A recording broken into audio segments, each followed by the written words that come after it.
कि 2024 के लोकसभा चुनाव में प्रधानमंत्री मोदी के सामने नेता कौन सा होगा, कौन सा चेहरा होगा।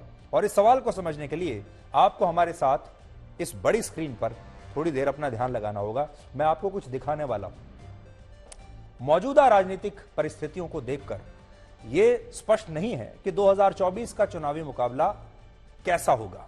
यह मोदी वर्सेस राहुल गांधी भी हो सकता है, यह मोदी वर्सेस अरविंद केजरीवाल भी हो सकता है, या मोदी वर्सेस नीतीश कुमार और ममता बनर्जी भी हो सकता है।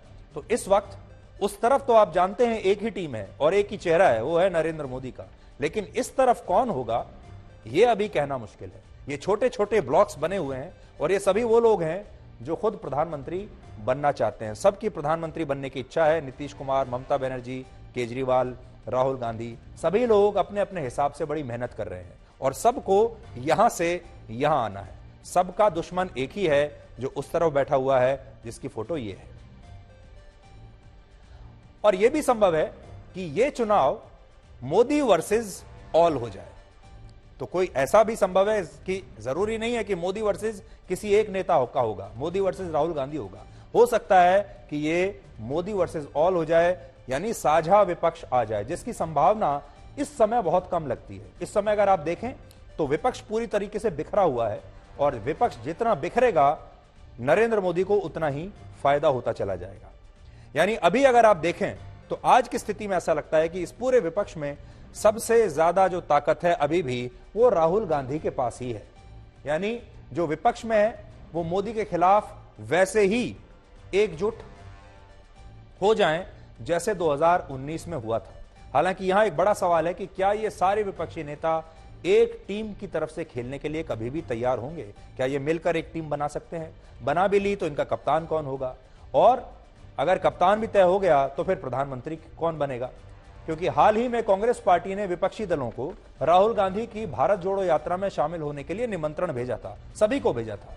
लेकिन इन विपक्षी नेताओं में से बहुत ही कम ऐसे लोग थे जो आए। ज्यादातर बड़े नेताओं ने इसे अस्वीकार कर दिया था। यानी जो राहुल गांधी के इस अश्वमेध यज्ञ में शामिल नहीं हो रहे हैं, जो इस भारत जोड़ो यात्रा में शामिल नहीं हो रहे हैं, वो राहुल गांधी के नेतृत्व में क्यों लड़ेंगे? इसलिए अभी यह स्पष्ट बिल्कुल नहीं है कि विपक्षी दल प्रधानमंत्री मोदी के खिलाफ एक संयुक्त टीम उतारेंगे या फिर छोटी छोटी टीमों में अलग अलग खेलेंगे। लेकिन इतना जरूर साफ है कि 2024 की लड़ाई बीजेपी और कांग्रेस के बीच जरूर होगी। ये आज हम आपको बता रहे हैं। ये लड़ाई कांग्रेस पार्टी असल में बीजेपी को सबसे ज्यादा टक्कर देगी। और मैं आपको भारत की 5 बड़ी, सबसे बड़ी राजनीतिक पार्टियों के बारे में बताता हूं। क्या आप जानते हैं भारत की टॉप 5 पॉलिटिकल पार्टीज कौन सी हैं? तो आज भारत की जो टॉप 5 पॉलिटिकल पार्टीज हैं वो बता रहा हूं आपको। इनमें पहले नंबर पर है बीजेपी, जिसे 1999 के लोकसभा चुनाव में 8 करोड़ 70 लाख वोट मिले थे और 2019 में उसके कुल वोटों की संख्या थी 12 करोड़ 90 लाख। यहां आपको 22 करोड़ 90 लाख, माफ कीजिएगा। यहां आपको यह चीज बहुत ध्यान से देखनी है। देखिए ये जो आप सैफरन कलर में देख रहे हैं, नारंगी जो रंग देख रहे हैं, ये बीजेपी है। 1999 में बीजेपी को मिले थे 8.7 करोड़ वोट ये। लेकिन अगर आप इसका ग्राफ देखेंगे, ये अकेली ऐसी पार्टी है जो इतनी तेजी से भारत की राजनीति में ऊपर, लगातार ऊपर ही ऊपर चलती चली जा रही है। और पिछले चुनाव में इसे लगभग 23 करोड़ वोट मिले थे और सीटें मिली थी 303 सीटें। अब आप देखिए दूसरे नंबर पर भारत की सबसे बड़ी पार्टी बीजेपी के बाद जो है वो है कांग्रेस पार्टी, जिसे 2019 में 11 करोड़ 90 लाख वोट मिले थे। कांग्रेस पार्टी को आप कितना भी मरा हुआ मानिए, लेकिन वोटों की अगर संख्या देखें, सीटें भले ही कम थी लेकिन वोट देखिए कितने लिए कांग्रेस पार्टी ने। कांग्रेस ने लिए पिछले चुनाव में 11.9 करोड़ वोट, लगभग आप 12 करोड़ वोट मान लीजिए। लेकिन खास बात अगर आप देखेंगे, अगर कांग्रेस के ग्राफ को आप देखें तो 1999 में कांग्रेस को 8.7 करोड़ वोट मिले थे। और माफ कीजिएगा मैंने गलत पढ़ दिया, 1999 में 10.3 करोड़ वोट मिले थे, बीजेपी से ज्यादा 99 में।